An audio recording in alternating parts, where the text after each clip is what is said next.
everyone. The clapping is for all of us, not just for me. I'm going to just give you a brief overview of our program and kind of what to expect. So we're going to have a brief presentation on some of the historical work for voting rights, give us a sense of the long foray of struggle that's taken place over many, many decades, over many, many people that have collectively worked to bring us to this moment. So a presentation there and a short video related to that topic. We'll have some music, so some singing some musics from the time of the Selma to Montgomery March, which was an important role in the Voting Rights Act and the work for justice around voting rights. We'll have announcements. We'll be talking about our current moment and the current work that we're going to be engaging in and kind of lay some background and groundwork around that as well. We'll get some instructions and conversation about the postcard writing that we're going to be engaged in, which is what you all are here for, and we're so glad to see you. And then we'll actually do some writing together. So we'll move from this room right next door, is that right, Liz? Yeah, right next door, to actually do some postcard writing. And so we invite you to stay for that part as well as you are able. All right?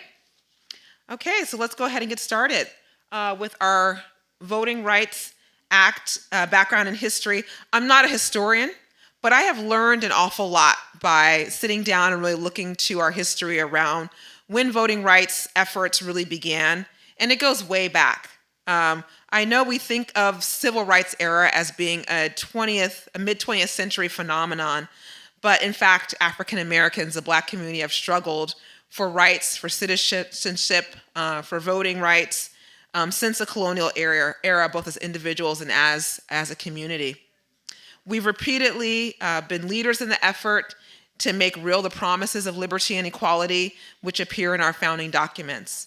And so, as one example, after the Revolution, but before the Constitution was written, Paul and Jonathan Cuff, who were brothers and free men of African descent, used the no taxation without representation clause or argument when they were assessed local taxes but not allowed to vote.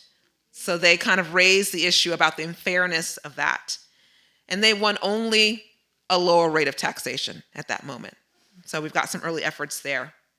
And then we move forward in history, and we see that the cause was carried on by orators, writers, organizers, and of course, the sacrifices of those who gave their lives for the Union cause in the Civil War. The 15th Amendment to the Constitution had in 1870 prohibited racial discrimination and voting, for men at least, at that time. But nearly a century later, few Black Southerners in particular had ever been allowed to cast a ballot. In 1962, just as an example, only 5.3% of Blacks in Mississippi had ever cast a ballot. In Alabama, in 1962, only 13.4% had ever cast a ballot. So even though the 15th Amendment had been on the books and other efforts, there clearly was a great disparity in the rates of voting amongst people, particularly African Americans. And then we move on in history. And we see the historic Brown versus Board of Education case fuel the movement to secure voting rights for African Americans, as it demonstrated the power of legal challenges and the need for political empowerment to ensure equality. In that historic case, as you may know, in 1954, the U.S. Supreme Court ruled that racially segregated schools were unconstitutional. And the backlash to that was quick and long-lasting, in the South in particular, where there was lots of refusal around integration of schools. And yet the Brown versus Board of Education ruling has significant impact on the fight for voting rights. While Brown directly addressed education, it spurred the broader civil rights movement and highlighted the interconnectedness of equal opportunity in education and political participation. Hoping to prod the federal government in our next historic moment to fulfill the promises of the 3-year-old Brown versus Board of Education decision, since the rollout of that was very slow in coming. national civil rights leaders called for a rally on the steps of the Lincoln Memorial on May 17th, 1957.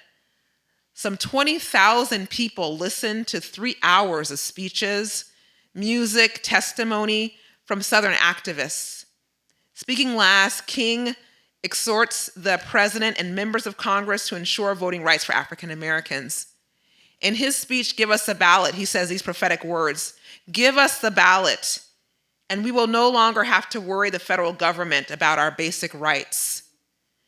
Give us the ballot, and we will place judges on the benches of the South who will do justly and love mercy, and we will place at the head of the Southern states governors who have felt not only the tang of the human, but the glow of the divine.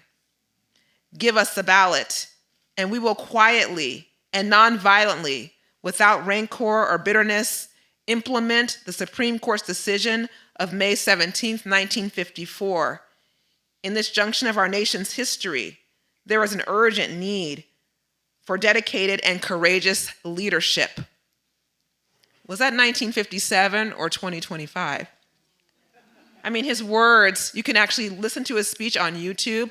I encourage you to do that. "Give us a ballot's the name of it." There's so much that he says there that I think is so resonant with what we are experiencing today. In the 1950s and 60s, thousands of individuals in our next historic moment participated in nonviolent actions to assert their rights to equal treatment, including mass attempts to register to vote. And most famously, in March of 1965, and there were marches from Selma, Alabama, to Montgomery, Alabama. There were actually 3 marches. The first 2 were unsuccessful. The first, on March 7th, the first attempt, ended violently with attacks by local law enforcement, an event that became known as Bloody Sunday. A second attempt, they were also turned around, the protesters. And the third attempt, they were protected by the Alabama National Guard under federal control. They successfully made it to Montgomery. And these events engaged the attention of the nation and were an immediate catalyst for the federal voting rights law, which was signed on August 6, 1965. We've got a clip, a short video clip of the march from Selma to Montgomery. The Selma to Montgomery March is the culmination of a long struggle for voting rights that triggers a national outcry.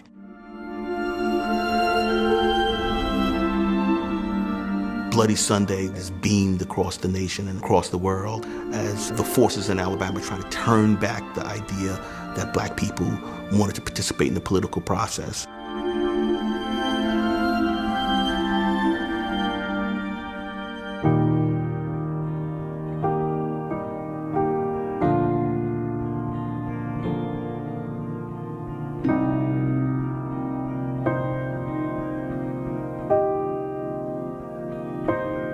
Now, we had the right to march from Selma to Montgomery and to be protected.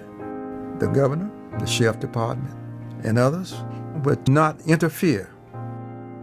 The march starts in Selma, crosses the Edmund Pettus Bridge, and makes it the 54 miles up through Lowndes County. Down Highway 80.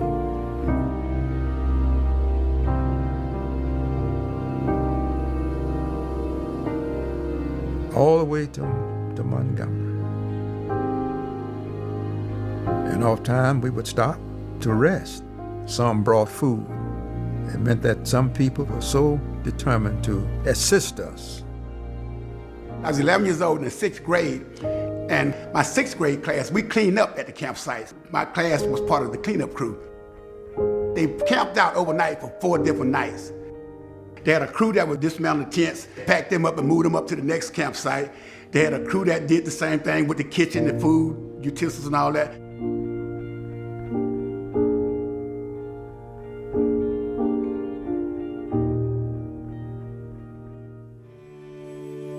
Also, there were whites who were determined to holler and discourage those persons who were white who were participating in the march.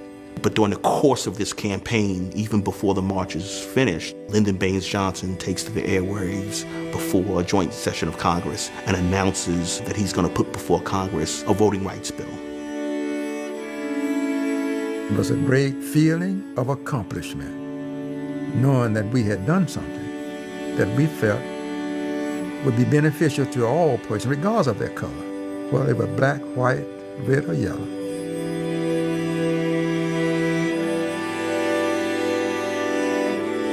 You felt that something great was being accomplished. You just felt that there was an enormous happiness and an enormous joy that you had finally arrived, that even though all those things had gone against you, you was finally there. Moving down Dexter Avenue in Montgomery, to the very right marched Jose Williams, holding his daughter. I marched next to him. Mrs. King marched next to me. Dr. King marched next to his wife. Dr. Ralph Bunch, the first African-American Nobel Peace Prize winner, marched next to him. And to his right marched Mrs. Abernathy. To her right marched her husband, Ralph Abernathy. And to his right marched John Lewis, who today is the United States coming from Georgia. And to his right marched A. Philip Randolph, on the way to the Capitol to hear Dr. King make that speech that day. It culminates with Martin Luther King's iconic speech at the steps of the state capitol, where he asks, "How long, not long?" I sat on that platform and looked out over that sea of humanity. I don't know how many thousand people were there, but I had a feeling of great triumph and victory. For now, all persons, regardless of their color, would have a right to participate in the political process that govern their lives.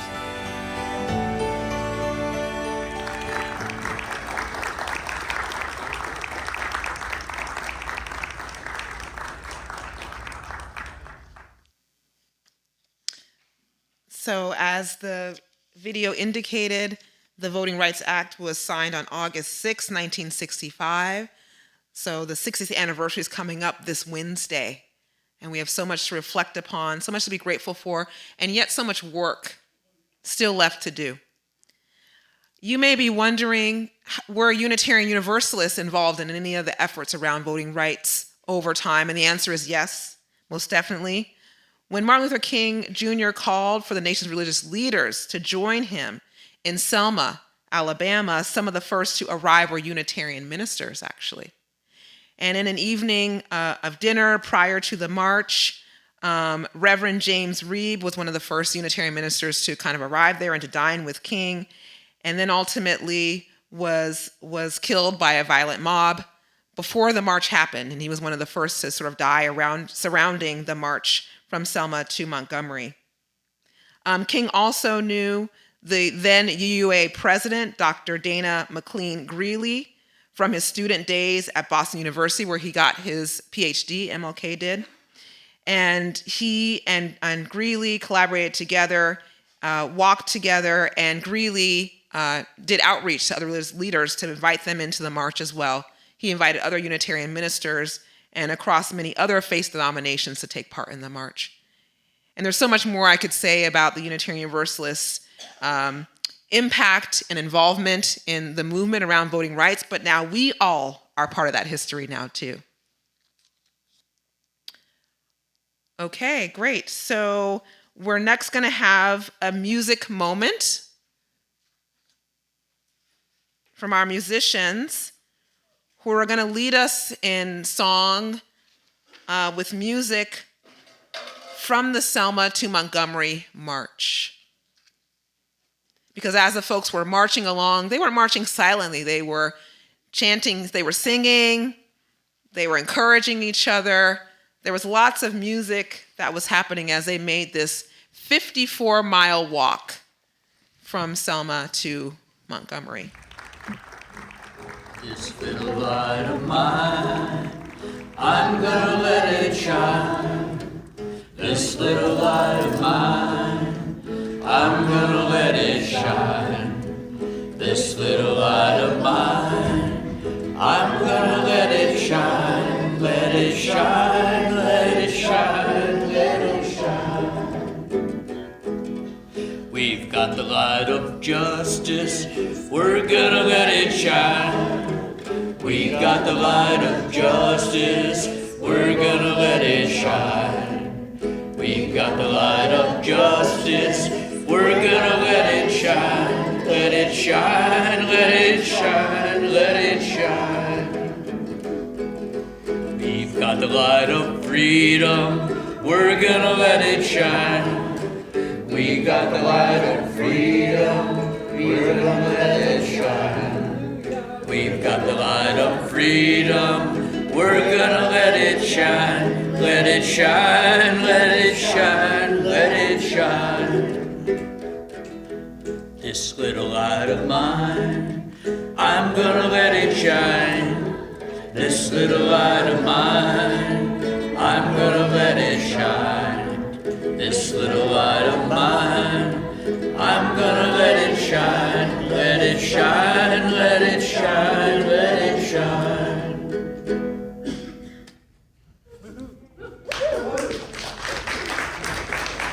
You all can sing even louder.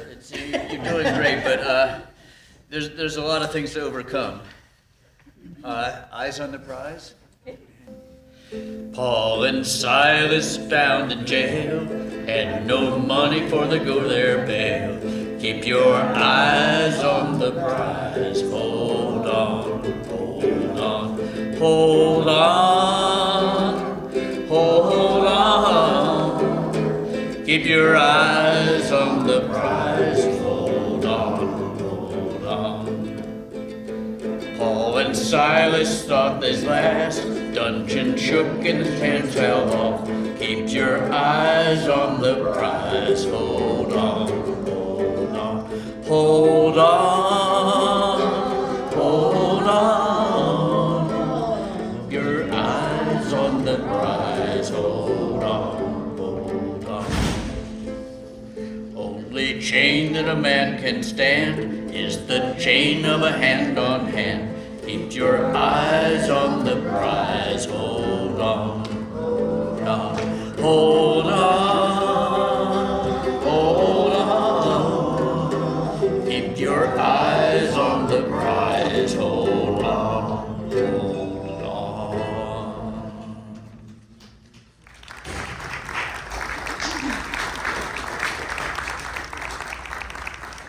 Ain't gonna let nobody turn me round, turn me round, turn me round. Ain't gonna let nobody turn me round.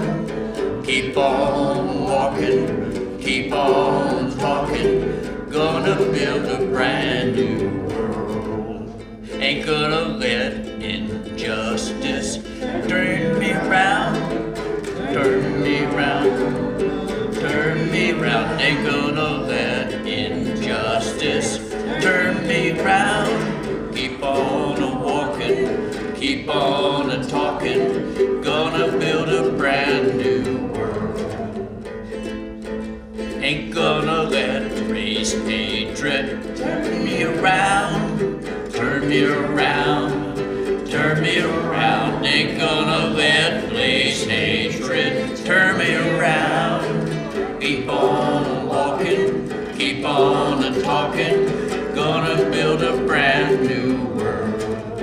Ain't gonna let the administration turn me around, turn me around, turn me around. Ain't gonna let the administration turn me around.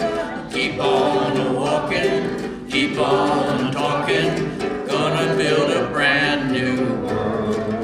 Ain't gonna let vote suppression turn me around, turn me around, turn me around. Ain't gonna let vote suppression turn me around. Keep on a-walking, keep on a-talking.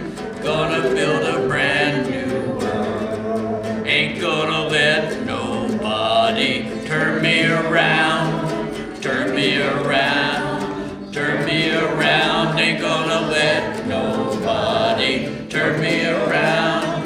Keep on a-walking, keep on a-talking. Gonna build a brand new world.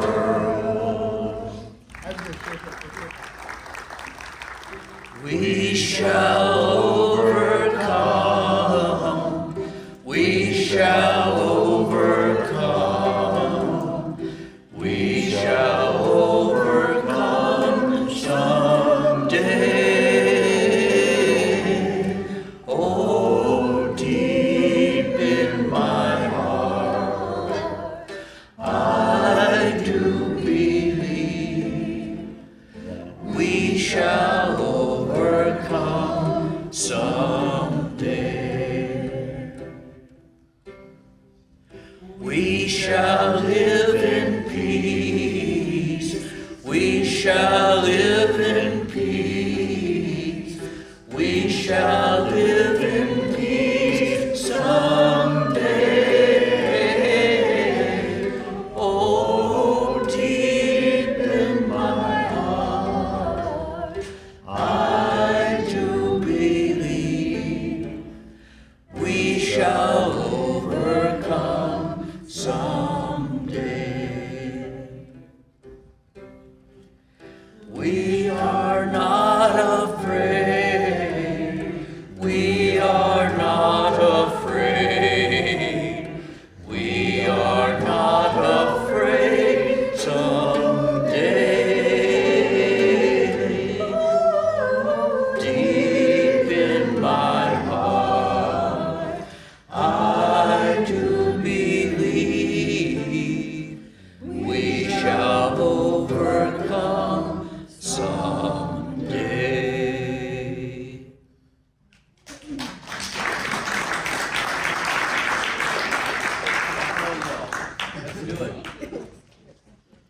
Thank you to our musicians.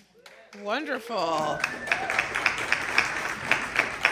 can see how that music was and is so inspiring to the folks that were marching from Selma to Montgomery, who might have felt discouraged, tired along the way, how the uniting of voices through song can be so inspiring and give us the fuel that we need to keep moving forward. So quickly, we're going to kind of go through our present action that we are collaborating on, collaboration between our Journey to Wholeness Committee here at UUSF, You the Vote, and the Center for Common Ground. So talk a little bit about that collaboration. So next slide. First, I want to introduce our Journey to Wholeness Committee. So myself, and if you are a JTW committee member, when I say your name, you can just raise your hand so we know who you are out there. Cal Ball and Mari Magalone. Yes, we can clap for people, that's fine. Mari Magalone Ramos, who's not here today. Cheryl McKinney. Sierra Sparks, who's not here today. Clap for anyway, yep. Judith Stoddard. Reverend Vanessa Southern. And Liz Strand. That's our committee. Okay, so our Journey to Wholeness Committee, we're actively engaged in advocacy efforts as one of our major arms of the work that we do at the local, national, and global levels. And we're using our voice and our work together to collaborate around the challenges that are faced by marginalized communities here in San Francisco and beyond.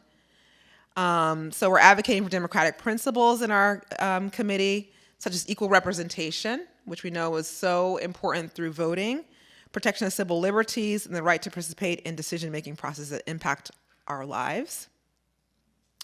And it's through collaboration, because right, it's really about community. That's how we get the work done. It's been the theme of our worship today and of us being together this afternoon, is finding those partners in the community that are already doing this wonderful work and collaborating with them to center the voice of those that we wish to support. So this really is about doing with and not doing for our work, and that's what we aim to do in our committee and with this particular initiative. You the Vote.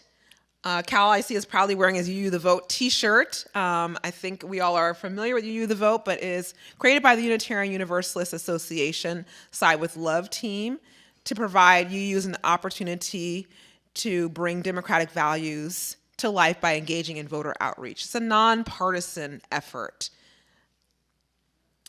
So writing to voters is one way to pass along information that is timely and accurate. People don't always know the right information about when to vote and how and all those kinds of things. And so You the Vote is really meant to reach those voters who might not ordinarily vote and give them that information. Available by phone, by door-to-door canvassing. We did some of that work in the national campaign last year. But You the Vote partners with community. So they partner with the Center for Common Ground and Vote Forward to do this work. I mentioned it being Center for Common Ground, is nonpartisan also. It is Black and women-led voting rights organization founded in 2018. And it's also partnership. Once again, we see community kind of coming up again and again through this work with allies, including You the Vote, to address voter suppression. Because even though the Voting Rights Act is 60 years old, we know a lot of the gains that we enjoyed and that happened during the civil rights era, a lot of that's being rolled back in really dramatic and upsetting kinds of ways. So they're working in states where more than 20% of voters are voters of color, many of our southern states, which you can read there. Center for Common Ground has 3 programs: democracy centers, which are open year-round; Students for Voting Justice, which has paid college internships, and specifically Reclaim Our Vote. And that's where our collaboration begins and happens, is around voter outreach. Reclaim Our Vote aims to contact every registered voter of color with a nonpartisan get out the vote message. It gives information about voting in great detail with specifics about when and where to vote. That can be information that folks just don't know, don't understand, has been suppressed also. Every year, the Centers for Common Ground, Reclaim Our Vote, hears that voters say that this is the first contact they've received about elections at all. So that often is the first outreach. Since 2020, the Reclaim Our Vote has reached over 28.5 million voter contacts with election information. You can see the breakdown in terms of the various methods that are used: doors knocked, phone calls, text messages, and look at postcards, 18.4 million postcards. And finds that voter outreach across the board has raised the voting rate significantly. So this work does really matter, that we're all going to be engaged in. It makes an impact. The campaign that the Center for Common Ground, Reclaim Our Vote, and us, JTW is focusing on is the Virginia State General Election, which is happening this fall. There is going to be all the usual methods of door knocking, phone calls, text messages, but also postcards, with the campaign goal being 920,000. Did I say that right? It's a big number. Postcards. It's a lot of postcards. And UUSF has committed to 5,000 postcards. And we can do it. Because how many letters did we have during You the Vote campaign? Over 16,000. So we can do 5,000 for sure. Okay. So that's the background. I know I went through that quickly. If you have any questions, you can talk to any JTW member. And what's next in our agenda? Let's see here. Oh, Cheryl, you're going to come up with maybe some brief announcements or things like that about things to come around opportunities for writing, if we have any.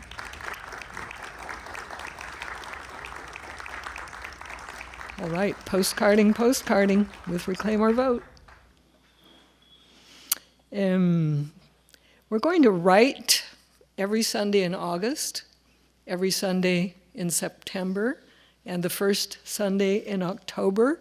We'll write the cards, and then we'll get them back. Worker bees, I probably see quite a few worker bees out there.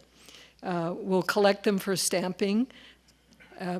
Our UU the Vote funds have already bought the stamps. And we will mail them in batches beginning in mid-September. There is early voting in these Virginia elections, and so for the cards to go out starting in September is not too early. October 15th or so, we'll wrap it up, mail the last cards. If anyone wants to write at home, we will have you sign out the materials and sign them all back in. Don't mail the cards yourself. We'll stamp them and mail them here. And you will get script and instructions, address list of 20 names, 20 blank cards. This is what they look like, quite beautiful. And some info stickers. There's an info sticker that goes on the card. They do insist that we copy the script word for word. It's really been tailored to the communities that Reclaim Our Vote has been working in. You'll see the script is nonpartisan. Don't edit. Print if you can, or just write as legibly as you can. There's the address panel, black ink, block letters if that's within your, if that makes you happy to write block letters. No commas, no periods needed, and we'll put that stamp on later and leave space at the bottom. The post office will put a barcode on there. The message panel, these address lists do have the gender of the voter for the most part, so it would be Dear Ms. Smith or Dear Mr. Jones. If the gender is left off, then we'll say Dear Kim Anderson or some such thing, Kim Brown. Here is the first part of the script. November 4th, choose Virginia leaders you can trust. Protect health care, housing, food, education, civil rights, and our Black history. Vote. So that's the first half of the script. A writer asked me, well, our Black history?